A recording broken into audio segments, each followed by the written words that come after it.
Okay, today is day 50, and this video is gonna be shorter because we're tired. Jeremy made butter pasta and eggs, so like a cheese omelet and some butter pasta. So we're having dinner. The kids are taking showers. We have lured them with like a movie to get them to hurry. Went to the orphanage today and went to the supermarket today. We got our driver. He was super nice. He was a little confused on where we wanted to go, so we had to stop him and like redirect. A little confusion. He was trying to go to the old location, I think. And his car, like we had to go 4 deep in the back seat, which was hard, but we survived. So Yes. So that's good. We saw the kids. We saw our kids. They didn't cry today. They were a little sad when we left, but they weren't crying, so that's good. I think they're starting to get used to us coming and going. It was a shorter visit. And I want to get the blanket. I want to show them the blanket. Okay. So interesting fun fact, it's hard to find cheese. And I found a version of cheddar. It was $6 for a small package, so if you're a cheese fan like I am, it's Like our family gets like gallons of cheese every week. and that's just the way it is. Okay. And there's no butter. It's all margarine, so we like butter. So today we took the kids cookies. They're like wafer cookies. And I let them finish coloring the blanket. So, not just hands, but artwork on here. And then we had to flip it over to do the other side. So cool. So, They had a fun time with that. It entertained them for hours. And when there's like 38 kids hanging on you, yeah. it's good to have something entertaining to do. Yeah. So getting to know our kids better, got to do some arts and crafts, took them some wafer cookies. So if you are a family going to visit and you're going to the orphanage, I think it's good to take a treat for all the kids.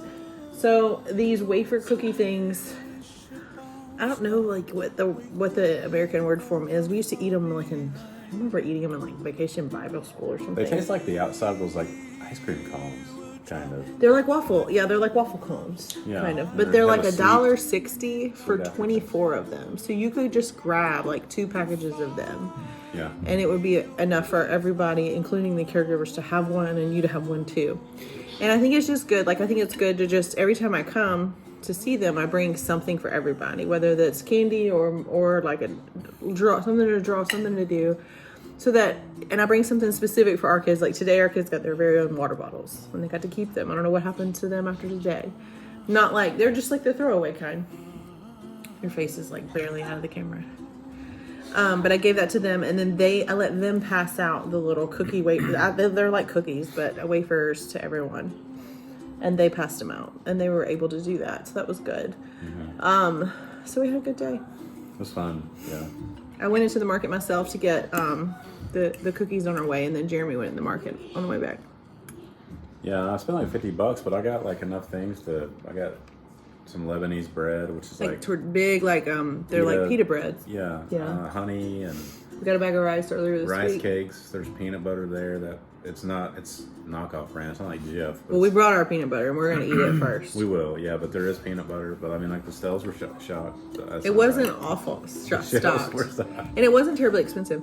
No, they have chicken, like chicken quarters you can buy that's frozen. We haven't gone that road yet. I don't know if I'm ready for chicken. I brought a meat thermometer. I mean, we don't have an oven, so we had to cook it on the skillet.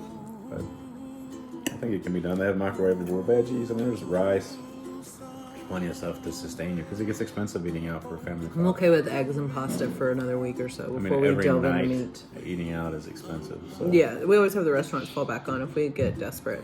But yeah. It's emotionally draining though to go to the orphanage, and now that my other kids that came with us that are American born, they're starting to ask me questions. Like they're starting to see the need for these kids to be adopted, and they're starting to ask me questions like, "Does that one have a family? Does this one have a family?" And some of them do, and some of them don't. And some of them I know that they do. Some of them I know that they don't. Some of them I just don't know.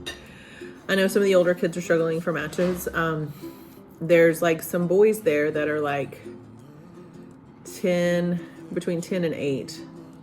That I think are and I'm looking at them thinking, And you know, part of our thing with older kids is we don't have an issue with older kids, but we want to kind of stay in the birth order, pecking order that we have, because we have two kids that are 10 and very dominant 10-year-old, and they kind of have a twin dynamic. But artificial twinning can be tricky, like adding a second child that's the same age as another child, because they don't even if you do everything right, your expectations are appropriate, they sometimes don't find their fit in the family if you go out of birth order. Now, that sometimes can help if you like have all girls and you're getting a boy or whatever, but it's just sometimes artificial twinning can be very difficult for kids. So if you're going to do artificial twinning, or older kids especially, you need to really read up on that. If you need some resources for that, let me know. It's not impossible. It's just something you really need to take into consideration. The other thing is, we would adopt older kids. We don't have issues with older kids. Older kids are great. These kids are not really bonded or attached with any permanent family, but because they live in a very close-knit family culture, they are able to connect and attach. Your face is out of the camera again.